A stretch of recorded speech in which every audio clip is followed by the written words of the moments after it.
So I figured we would start this afternoon to end this session by going back to the beginning.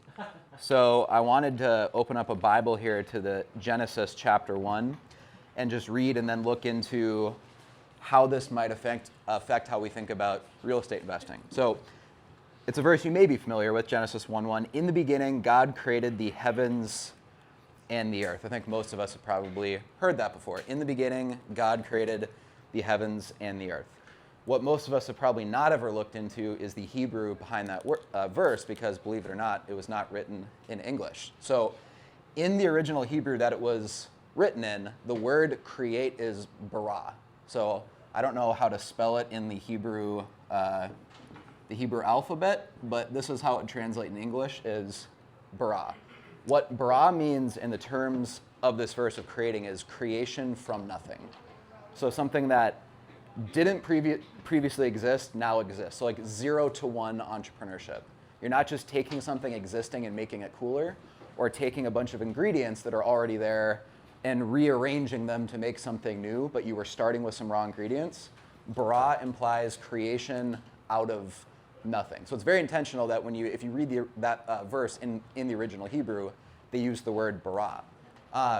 The other variation in Hebrew, I believe I'm spelling this right, is asa. And the closest English translation, Hebrew is a way more nuanced language than English is. Like there's way more complexities and like depth and layers of meaning than English, but asa would be make. So this would be create, and this roughly translates as make. So they kind of mean the same thing. We're like, oh, I made something or I created something. But in this context, the writer uses bara because it's implied that you made something from scratch that did not previously exist, okay? This means you made something, but you didn't create something. More on that later. So when we start thinking about small towns versus big cities, most of what we've been talking about this week is like the really tactical, granular level. Hey, if you're investing in this building, here's the cost you need to think about. Hiring an A&E firm. Here's what you need to think about from a tax accounting perspective. Here's what the ROI might be. Here's what the cash flows could be. And we've been really zoomed in, which is exactly what I wanted this weekend, so you could feel like you learned the specifics. I feel like we got a lot of inspiration in Naples and learning what Jason's doing. You guys came here to learn the specifics, trying to get as ground level as possible. I want to zoom way back out now and look at big picture trends, because I think once you can get into my brain a little bit here of how I'm thinking about this, you'll probably be even more excited about what Jason and the Small Nation team taught you guys this week, because you'll learn that you have the wind in your sails. So most people today in the United States, and actually the number according to Gallup that I most recently saw, I'll write it right here, is 80% live in a big city. So 80% live in a major metro area. We take that for granted that most of America lives in a big city. Way back when America was founded, like July 4th, 1776, 90% plus people lived in rural agrarian areas. Like over 90% of the population was a farmer, right? So it's completely done a flip in the last 250 years or so, right? We take it for granted though. That's my main point, that it was not always this way. If you go back in time far enough, like pre-feudal ages, most people lived in the middle of nowhere. They worked the land for a lord, and in exchange they got a little straw hut that they could live in, and the Lord promised to protect them from invading armies, right? Most people were like subsistence farmers, and they lived in rural areas. Cities, again, it was the opposite. Hardly anyone lived in cities. And so for about 1,000 years, approximately, from the year 1000 to basically where we are now, the trend was moving from rural to urban, right? What changed this is, I'll just put 1440s. We don't know the exact date because they didn't have, how can I write here, 1440s. We don't know the exact date, but that's when Gutenberg invented the printing press in Europe. It had existed for centuries longer in China, to give them a shout out, but they walled themselves off from the rest of the world, so we didn't discover that until like thousands of years later. So technically the Chinese invented it, but for our purposes, the printing press, spawned modern civilization, and it was the first example of a modern technology that severed the link between geography, time, and distance. So we don't think about it this way, but if you wanted to learn from marketing guru Tim, and Tim lived in Naples, Florida, you would have to go to Naples to learn from him. Like when we go back to the Bible, right? It's why it was such a radical concept for Jesus to say, drop your fishing nets and follow me. And it's like, well, can't I just like subscribe to SMS texts from you and you send me out some tips and a Bible devotional every now and then, right? We take for granted that if you wanted to learn from someone, get information from someone, you had to be physically proximate to them, right? So there is this very real link between geography, information, time, and distance. The printing press is the first example of a technology that began to weaken or sever that link, right? And the printing press led to the Renaissance of 1500s, 1600s, world exploration. It really sparked the modern age, okay? After the printing press, the next major thing that I would say really severed that link is, this is not to scale, but I'm gonna say it's 1861. Company you may have heard of, Western Union, invented the telegraph. Again, it meant that for information to cross from New York to San Francisco no longer took weeks or actually months, it was instantaneous.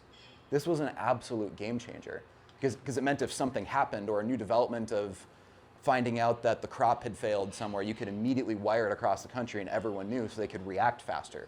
So the economy basically increased its velocity because information traveled faster, right? Like this was a huge deal. So the Civil War, part of the reason it was so bloody and so many people died wasn't just the weapons technology, it was that information could travel much faster. So if a spy saw, hey, Lee's moving his army north to Gettysburg, the Union could react instantly because of telegraph lines. We had never had that before. So in the War of 1812, the whole Battle of New Orleans with Andrew Jackson was fought like weeks after the British had already surrendered because we didn't have that technology. Like we take it for granted, like a fish doesn't know what water is, but back then there was this link between time, distance, geography that we completely take for granted today. So printing press, the telegraph, the next major piece that, again, most of us take this for granted because there's not a ton of really old people in here. But 1956, does anyone know why that date is significant in American history? Television? Close. The Eisenhower... Interstate system. Thank you, Andrew. The Eisenhower interstate system. We completely take this for granted, but this is actually one of the biggest technological developments in world history because it connected all these small towns with these big cities, and partially for the first time, where you were born was not your identity anymore because you were connected to the rest of the country, right? If you look at actually a map of the United States before the interstate system of where people lived, if it was a shaded in a map on population, almost everyone lived in Eastern time zone. And it's still actually that way to this day. If you look at a map, it's why most sports games are played in Eastern time zone. That's where 80% of the population lives. So we still see the artifacts of that. But back then it was like, I don't know the number, it was probably 99%, right? Lived on the eastern seaboard. The interstate system connected the country in a way it was never connected before. But in that process, right, if you've seen the movie Cars, it devastated small towns because what they did is they started building bypasses around small towns so that it incentivized people to move here. So in my hometown, this is one of those examples, we used to have a thriving Main Street area where there was like a downtown with, like Jason said, JCPenney's, lots of retail, shopping, like the Puritan Cafe where my grandpa used to go for business meetings with the other business people all the time. None of those places exist anymore because they just thought, oh, well, it's more convenient if we reroute Highway 12 around downtown Wilmer, and now no one has to drive through it anymore. And pretty much overnight, the downtown died, right? Because there's no traffic flow there anymore. Alison Werder's boutique is in an even smaller town, New London, that's 10 times smaller than Wilmer is, but they have a thriving downtown Main Street. The main reason is that there's still a main road. Is it Highway 9? 9 goes through New London. So they still have traffic flow. They didn't build a bypass. So in the process of building the Eisenhower interstate system, they basically gutted America's main streets and created a huge incentive to move to a big city because it made it easier to drive faster to get between these cities, right? It wasn't such a big lifestyle decision of, oh, I'm gonna go to a big city because I can drive 80 miles an hour and get there now. You're not taking, like, no one takes Route 66 anymore to get to Southern California, right? You take the big interstates or you fly. The other question that's interesting to me when I look at some of these dates is if you ask anyone, what was the golden age of just America, like the good old days, right? Like Norman Rockwell painting, good old America, small town, they will say the 1950s. It's like, interesting.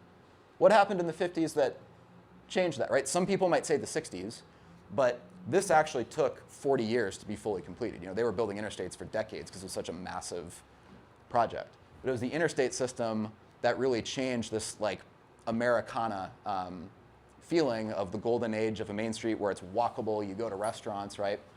What Jason is describing, we used to have, is what I'm saying, right? It's nothing new. We used to have it and we abandoned it. So this entire trend here is really a trend of centralization. People concentrating in a big city. This is my drawing of like a pro sports stadium. This is a really tall building that has the antennas to try to like, hey, look, we're taller than other buildings. And 80% of America lives there now because of the trend of centralization. When did malls come in? 1970s, right about here. What is a mall? It's centralizing all the main street businesses and putting them in one place. A mall is the city of retail, right? So the macro trend happening in American society for most of the last 100 years is all centralization. Now, why would anyone want to live in a big city? Like, what's the one word reason you move to a city?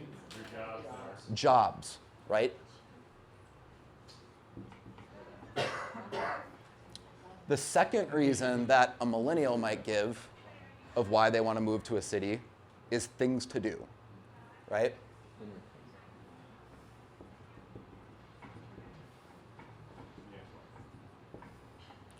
We have taken this for granted our entire lives that the cities have the jobs. It's just, duh, it's a fact of life, right? Of course, that's where all the jobs are. But let me ask you a question. What would happen if that were no longer true? What would happen if a technology were invented, perhaps, that severed the link between where you have to live and where you can work? What would that look like? You'd be in a fish out of water. You never realize that we've thought our whole lives that cities are where the jobs are, right? And that's why people moved to the cities throughout this process. Is, you know, in the Industrial Revolution, they wanted to get off the farms where they were basically subsistence farming / starving, you know, and they would rather have a job in the city because as awful as those jobs were in the Industrial Revolution, it still paid more and you were less likely to die than living out in the middle of nowhere subsistence farming, right? So yeah, it might have been poor working conditions compared to what we think of now, but the reason they moved to the cities is that it was better than where they were coming from, right? They moved for jobs. Now, if you take that away, cities have things to do, but would you rather live in a city if you could have a high-paying job or live in a small town, such as Bellefontaine, for example, and make big city money? So what we're about to see is the reverse trend that we've been seeing for the last 100 years. And this is like a big deal of moving from here back to here. So it's really a trend of decentralization, and that's obviously a buzzword right now with crypto and, you know, everything going on in tech of decentralizing tech. But this is a huge, huge deal. It's like the opportunity to get ahead of a trend before the rest of the world sees it coming. So this is a Gallup poll. That's where I got this. 80% of people currently live in cities. What if I told you that 40% of people don't want to? They would rather live in a small town or a rural area. Again, Gallup poll, 40%. Not 5 or 10 or 12. 40% of people, if they had the choice, would live in a rural area or a small town. That's actually it's like 100 million plus people, if you look at the American population, if given the choice, would move out of a big city if it became possible. Now, what technology, in a word, is driving this trend? The internet, right? The internet makes it possible to have a remote job. The internet's been around, obviously, for 25 years, but the difference is that speeds are now fast enough that you can actually work from home and do a good job. It's not dial-up internet anymore, right? Like the concept of Netflix really took off, not when they invented, hey, we'll mail you DVDs, but when speeds got fast enough to stream HD video, right? So social trends in large part are driven by tech trends, and sometimes it creates like a reinforcing relationship, where tech trends are driving people to move to cities. So working remote is a big deal. And I think most of us take it for granted because we all worked remote, right? But the really crazy thing is that this stat came out before COVID. So I don't know what this number is now. But imagine being locked in your condo in New York City or in San Francisco or in Minneapolis or Columbus. Do you think it's only 40%? It's 40% plus, right? That's a 2019 stat, is 40% of people, if given the choice, would move to a small town. Now, the problem is when you think of small towns, they don't have jobs. That's why people don't move to them. And they also don't have things to do relative to a big city. But again, tech comes to the rescue. There's a company now called Jetson, named after like the show The Jetsons, that's building mini personal helicopters. There's Tim in his mini personal helicopter that are $90,000, that are fully electric rechargeable, don't have to have a pilot's license, the computer flies it for you. It's designed to park in a standard parking spot.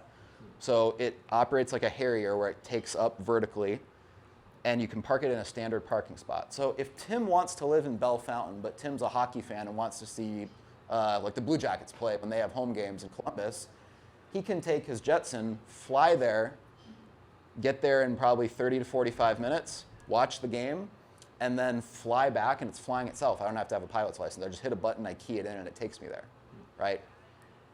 Right now, these are $92,000. So that's without economy of scale, without like people really starting to buy them and take on, accelerate, I guess, the cash for R&D and for scaling. More than likely, something like this will cost $50,000 within the next 5 to 10 years. So it'll become within the reach of like an upper middle class person. Let me just lay this out as specifically as possible so you can get to like think concretely about this versus just big picture stuff. You could live in Bell Fountain, have a Jetson or whatever other brands come out in the future, fly to Columbus while you're working, watching a movie, doing whatever, and it's flying so you're not stuck in traffic. It's a technology that severs the link between geography, time, and distance, right? How many of this 40% plus, if they had access to something like this, be like, oh, cool, that's it, I'm moving to Bell Fountain. Or I'm moving to insert name of small town because I can have all the benefits of a big city without all the things I hate about the big city. Remember, this was before COVID, right? So what are small towns lacking? Jobs doesn't really become an issue anymore because my market is the world if I have the internet as a distribution platform, right? Like, it doesn't matter where Tim lives. He can operate platform from Naples or Antarctica or Minnesota. It doesn't matter, right?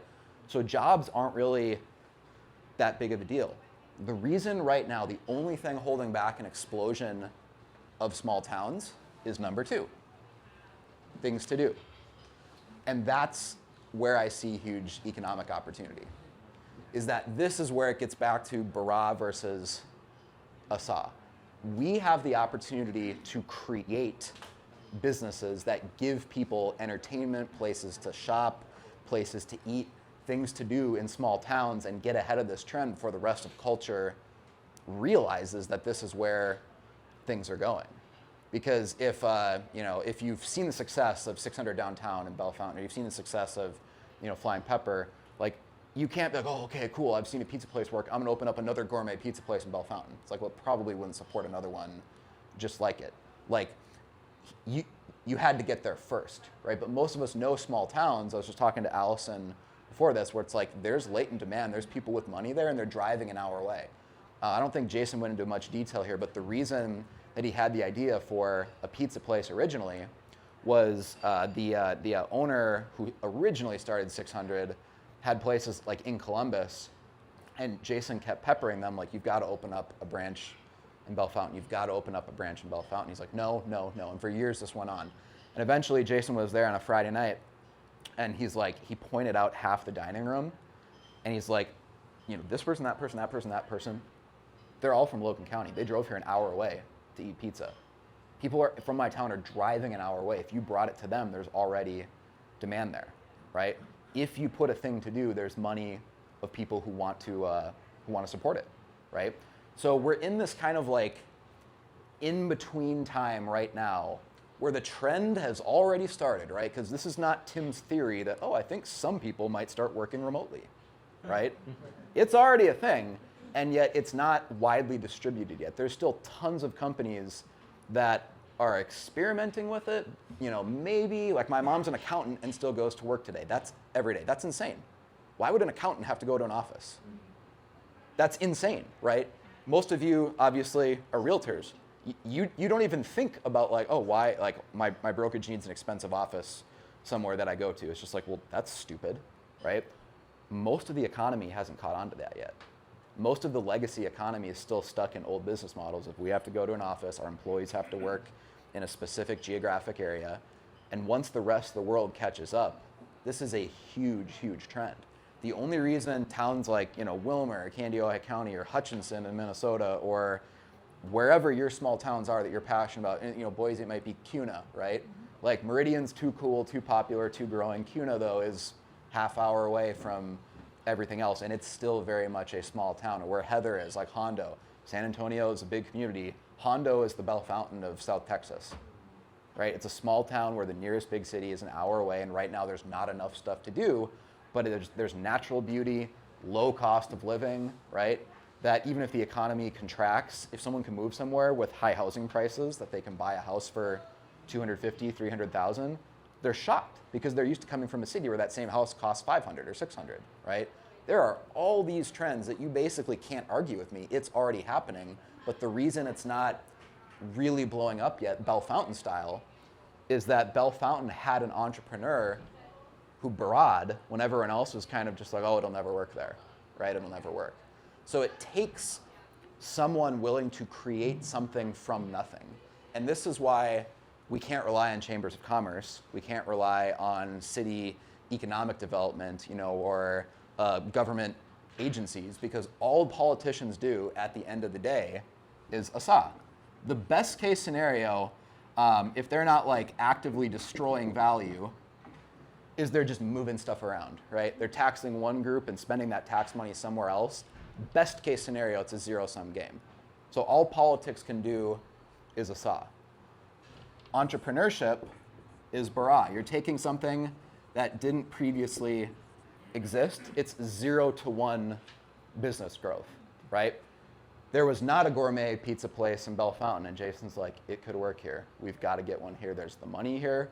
Like, it should work. I don't have proof, but I feel it's going to work, and it did.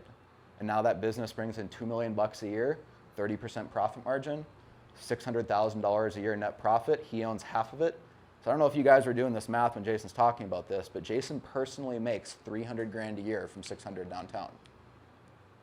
He personally, like just his share of the profits of 600 downtown is $25,000 a month. Plus rents. Right? Like he's making more from a pizzeria than many of you are making your entire real estate business that you're working 50, 60 hours a week on. Because he's riding this trend of decentralization. That business is only going to increase in the future because he's still early. I feel in this trend right now of decentralization, of the moving to small towns, that we're in like where the internet was in 1997. People are talking about it like, it's peak, but it's like 1997 is so early. We're still early in the internet, right? That's how early we are. That's how early we are in this trend. So when you ASA, I think of it as like it's kind of like in finance what a bond is, right? Where when you take the mentality of Bara, it's stocks, it's starting a company. There's risk, it's uncertain, there's ambiguity, there's no promise it's going to work, and it's where all the upside is. So if you take this mentality of thinking, cool, small towns seem to be growing, there seems to be something there, I see something that other people don't see, what do you do next? To me, I start viewing small towns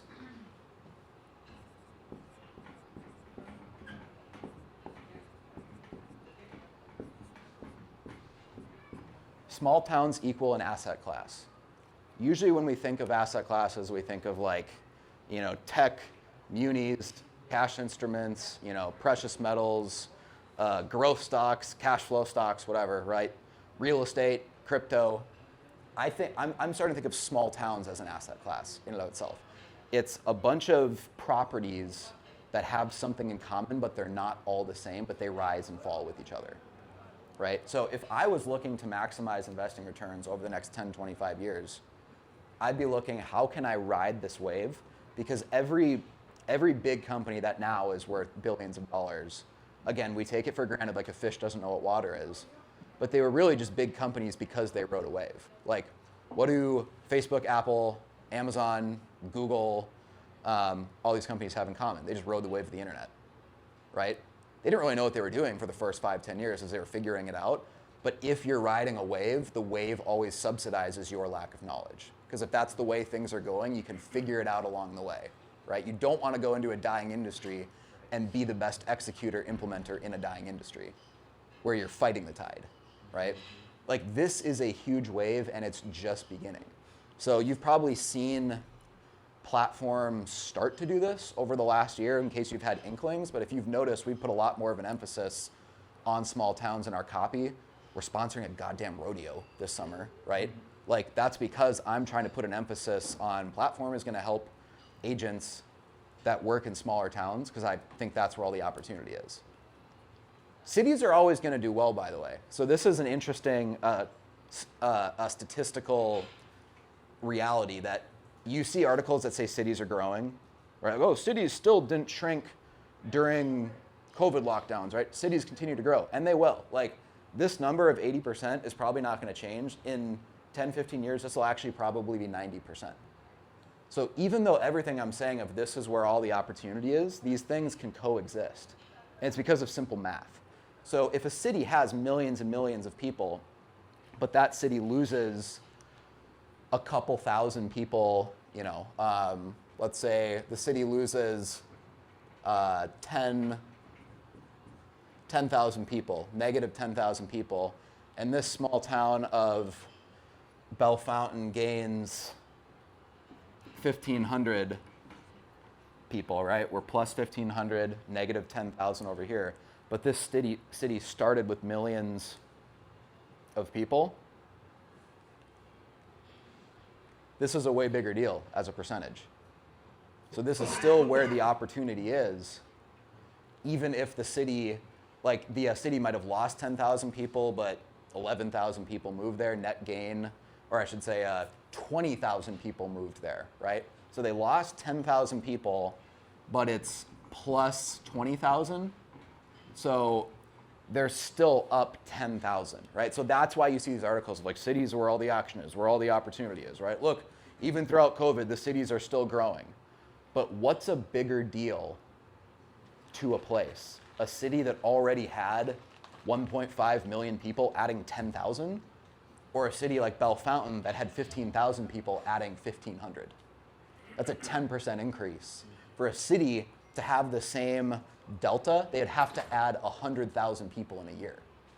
There's no city that's even close to doing that. So this is where all the action is, even with way smaller numbers. Because if you're in a small town that has 15,000 people, or I would still view a town that has 30 or 40,000 people as a small town, right? That small town adds 2,000 people in a couple years. That completely changes the economics of that small town, because you can't build houses that fast, right? Housing prices increases. Typically, every new person who moves to an area adds 3 to 4 other jobs that have to support it. And the other thing is not all people moving are created equal, right? It's not a very PC thing to say, but the type of people that are drawn to move from big city on this like bridge of decentralization and they find their dream rural area or small town somewhere, if that move is being driven by a desire for that pastoral provincial lifestyle of I want a couple acres, I want my kids to be able to grow up and walk around and meet the neighbors and know people and that small town Americana, right? That person probably has a remote job. That's the reason they're making the move. Because remember, we established, like, let's be honest, there aren't jobs in small towns. There's not awesome jobs at places hiring in Bellefontaine. Jason probably disagrees, but there's not compared to Columbus. It's an objective fact that there's more economic opportunity in Columbus, right? You can't argue with that. So the type of people who are making the move are not being driven by jobs. It's because their job is delinked from time and place. They have a remote job. Remote jobs pay more. If you have a remote job, you're probably making $60,000 to $80,000 a year plus. That's just an economic fact, right? There aren't people with remote jobs that are working for $11 an hour, $12 an hour, $15 an hour, right? Remote jobs pay more. So the type of people that are making this move are the exact type of people you would want moving to your community because they're the type of people who have money to spend at the Flying Pepper. They have money to spend buying a $30 pizza and then going out to Witt's Custard and getting dessert afterwards, right? So the people with incomes that are going to grow are the ones moving. That's where all the opportunity is. So just to wrap a bow around this whole week, I want you thinking big picture too, that it's not just interesting ideas of, hey, here's what the tax implications of investing are, right? Or here's what my cash flow calculation is, or here's how much it costs to start a pizzeria. That's all cool, and we have to know that knowledge. But once you realize like the broader trends that are at place, that if you just step back and look at everything happening, give it 10 years, and if you go to some small town and start a kick-ass pizzeria or a co-working space, a coffee shop, right, a Mexican food place. I mean, Jason's going to start, I'm sure, tons of awesome businesses in the next couple of years that we don't even know about yet, right? You can make way more from that opportunity when you ride a cultural wave. It's like pouring gas on a fire, right? Than you can by just thinking about, well, maybe I'll try this. I'll put an Airbnb somewhere. I'll buy a single family home, and maybe after all expenses, I might make $500 a month on it, right? This is a huge, huge trend, and I believe in this so much. Like, this is where I'm going to be putting my money. Is I think that small towns are the future. Even though cities will continue to grow, this is 80%. It'll be 90, right? Cities will continue sucking up most of the population, but small towns are where the actual investment entrepreneurial opportunity is. Even Thomas Jefferson foresaw this 250 years ago, and I don't have the quote memorized, so I'm going to pull it up on my phone quick.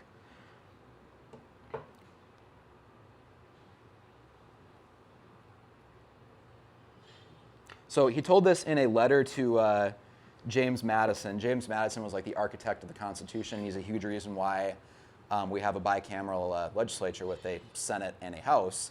And they were debating back and forth. And what Jefferson said was, I think our governments will remain virtuous for many centuries as long as they are chiefly rural and agricultural. And this will be as long as there shall be vacant lands in any part of America. When they get piled upon one another in large cities, as in Europe, they will become corrupt as in Europe. So Thomas Jefferson grew up as like a planter farmer in rural Virginia, right? He saw that if I live in a small town where I know my neighbors and I'm not dependent on people like you are in a big city, people in big cities are dependent on politicians for everything, you naturally are freer, right? You're going to think for yourself more, be more independent minded if you're rural. That's why Jefferson was the president when, I guess it was 20, 25 years later after the Constitution that he was president, and he bought the Louisiana Purchase, because he knew that as long as America was expanding westward and there were rural areas and small towns to expand into, America would stay free and prosperous, versus if we were constrained to a tiny area, and then as you stay in cities, you become more dependent on the politics of that city because the politicians like micromanaging and planning everything, right? So that exchange between Madison and Jefferson is even why we have a Senate now. Because think about what is the purpose of the U.S. Senate or the Electoral College in the context of all this? To pick your pocket. It's protecting this Right. so that this doesn't get violated by this. Right. Because Wyoming, which has no one, still has 2 senators, the same as New York, which has a huge percentage of the population, right? Without Madison and Jefferson focusing on that, like we've got to protect the small towns and rural areas from being bullied by big cities, you wouldn't have a US Senate, you wouldn't have an electoral college where Wyoming can literally cancel out the votes from California or Florida or Minnesota or whatever, right? And everyone agreed at the time that's genius, so even most states have that. Like in most state governments, they have a Senate and a House because they want the same thing where they don't want, let's say, Columbus telling people what they can and can't do in Bellefontaine. So there's both a Senate and a House in both, both state governments. So even way back when, 250 years ago, Thomas Jefferson called all this that there is something nice about living in a small town that just can't be recreated in a big city. Recently, researchers, sociologists have developed what's kind of called the Savannah theory of happiness, if anyone's ever heard of that. They've done like big studies. The largest one was like 15,000 people, where they polled people who live in big cities, small towns, and they found that you are objectively happier on all measures of well-being. That even tracks to like heart rate, heart disease, levels of cortisol and all that, living in a small town, in a rural area with regular access to nature. It's just a fact, they can't deny it. They basically call it now the Savannah theory of happiness, that humans are happier when we're closer to nature, not smashed together in a big city. Like if you go on a trip to Chicago, do you go to Chicago for 10 days or do you go to Chicago for a weekend? Most people go to New York City or Las Vegas or Chicago for a weekend because that's about what your brain can take, right? We've maybe never given words to that, but it's like, oh, this is awesome. All right, now I'm ready to go home, right? Because you've had about 2, 3, 4 days, but that's about enough. I'm gonna head home, right? And yet when people take vacations in nature, they typically spend a week, 2 weeks, or August, right? Because like you really relax when you get into a place in nature. I don't know the exact population density. I can grab it for you off the top of my head, but they've done studies that even show where you live in terms of people per square mile, the density determines how you think politically. Like they've narrowed it down to an exact number of if you are from an area that has a population density of humans per square mile less than this, you're gonna go on this side politically, and if you're from an area that's more than that, you'll go this side. So this completely shapes how you experience the world. And I think people, all things being equal, would rather live in a less populated area with more room to run around. So we're even like reimagining what does Platform's brand look like, because I don't want to attract realtors in New York City who want to hire us. Like I just lied to 2 people this week who inquired from Long Island. I told them their market was available, or wasn't available. I just don't want a client in Long Island. Like our ads won't work super well there and they'll probably be annoying, right? We turned off all of our ads in California because I don't want more California realtors because I find them annoying. Like we're trying to get more clients in small towns. So that's the way Platform is headed. We know that our marketing works best in those areas, and I think we're riding a wave. So I'm not just saying this because I think it's interesting. It's how I'm betting my entire career in business. When it's also your, clicks per pay, right? So you're getting more value in a small town. Yeah, because you're, yeah. Ad money than you are in a bigger city, right? Yeah, I mean, if you're in a town of 30,000 people and you have a video that gets 20,000 views, every adult has seen it multiple times because out of 30,000 people, 15,000 are kids. And so that means every adult in the area has seen your video statistically multiple times. If you're on Long Island and you have a video that gets 20,000 views, it's like, cool, you want a cookie? Like there's 4 million people there, right? Like doesn't matter.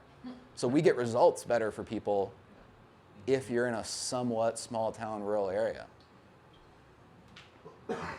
Yeah. Kind of reinforces everything you're saying is one of the reasons that Ohio is like ground zero for presidential elections and that kind of thing is it's one of the few states that has almost an equal number of people who live in cities Versus rural areas. Yep. It's almost 50-50. Yep. And it's because we have the 8 that made us great with all the 8 large cities in Ohio. Most counties, most states don't have those. So we've got a real good mix. But I was just in an economic forum Tuesday. They were talking about the problems of not enough employees, not enough employees. They say that the trend is that people always met where the jobs are. Yep. And now, employers are wanting to go where the people want to live. Yep.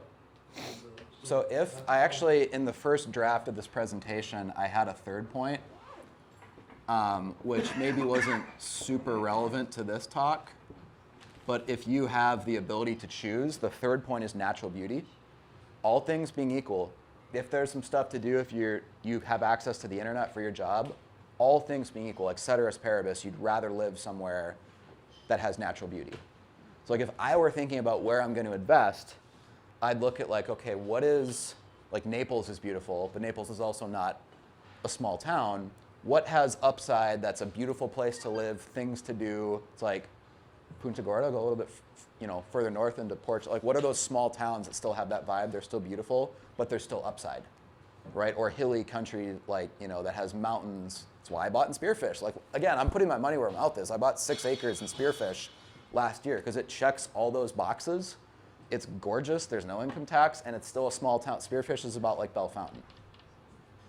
Like that's where all the action is in the future. And so not only can you position yourself as an expert in one of these places as a realtor, because this is where the population is trending, but you can build businesses that can end up actually making you far more than you were in your real estate career if you just have one that does well. Thoughts, disagreements? The two largest economic development in Ohio history, one was the Maryville Honda plant, which is Right down the road, yep. yeah, down the road. The next is coming is Intel, Yep. which will dwarf Honda's investment. It'll be $100 billion, and it's my direction from Columbus, which is this direction. But Sure. they're all variant, and they picked it because of its rural nature, because of its lifestyle, and the people that are there.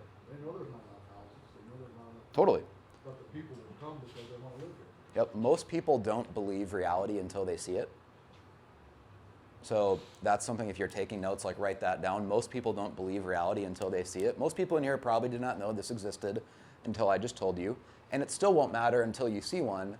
And it still won't matter until the range increases to 100 miles or more. Because right now you can only go about 30 miles in one of these. But at the rate battery tech is progressing, that'll be 100 miles really soon, and soon it'll be 150. And soon you could live in the absolute middle of nowhere, fly in your jets into a big city whenever you want to go out for a nice sushi dinner or go to a stand-up comedian that you love or go see a pro sporting event. And you could essentially have all the benefits, but be close to a city. Because this is something I argue with my friends about all the time, because I'm like the anti-hipster, right? I'm not cool. I drink milk when I go out to eat, right? Like I'm decidedly not cool. But if I can live somewhere rural and I basically eliminate the pros and cons list where it's like, I don't really want to do that. I'd rather just have all the pros, right?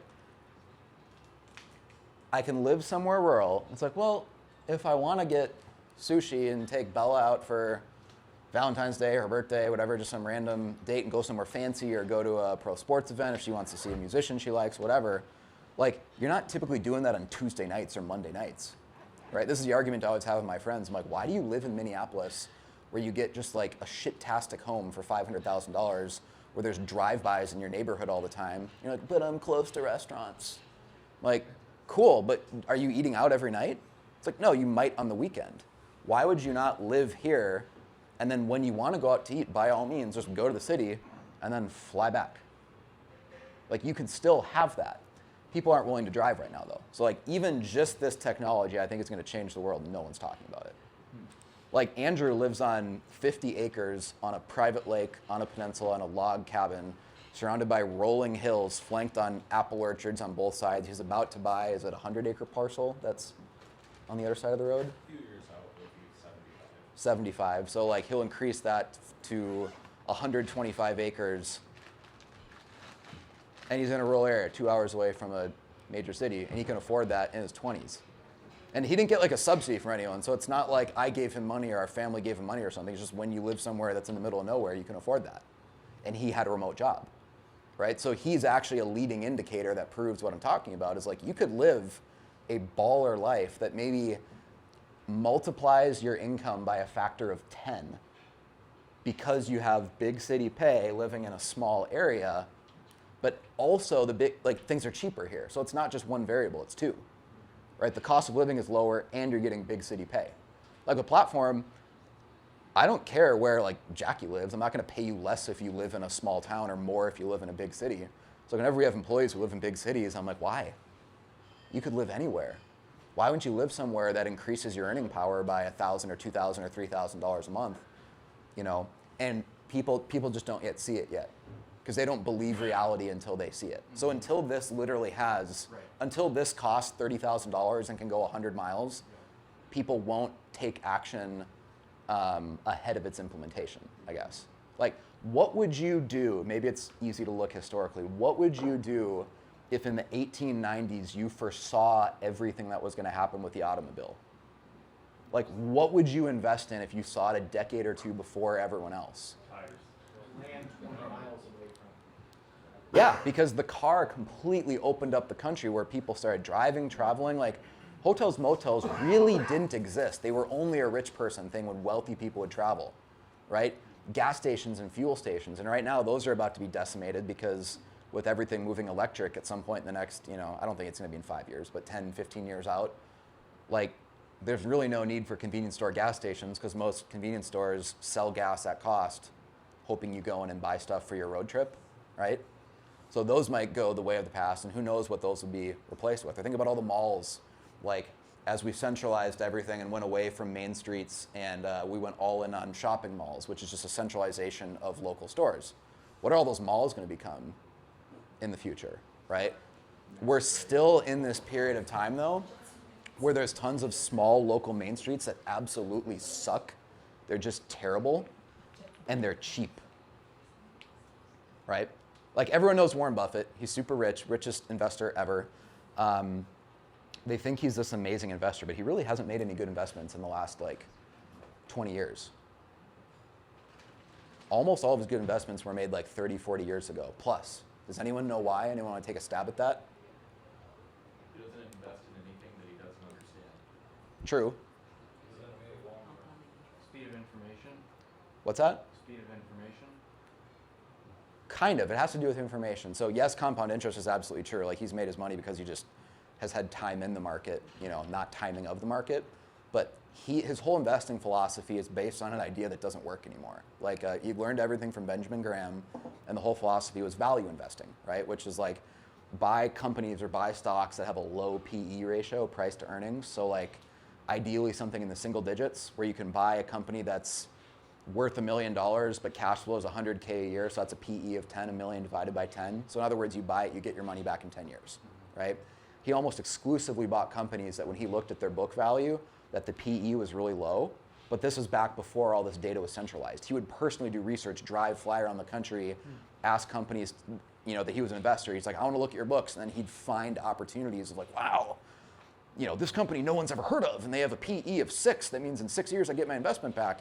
And he would go all in on that company buying shares because other investors didn't have access to that information. Like, you actually cannot replicate that strategy today because all financial information is available at the click of a button. Like, you can go on Yahoo Finance and just sort every publicly available stock by PE. So there's no more informational asymmetry.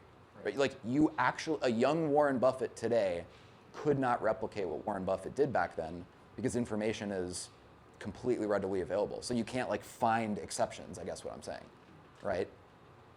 Except this. This is information asymmetry.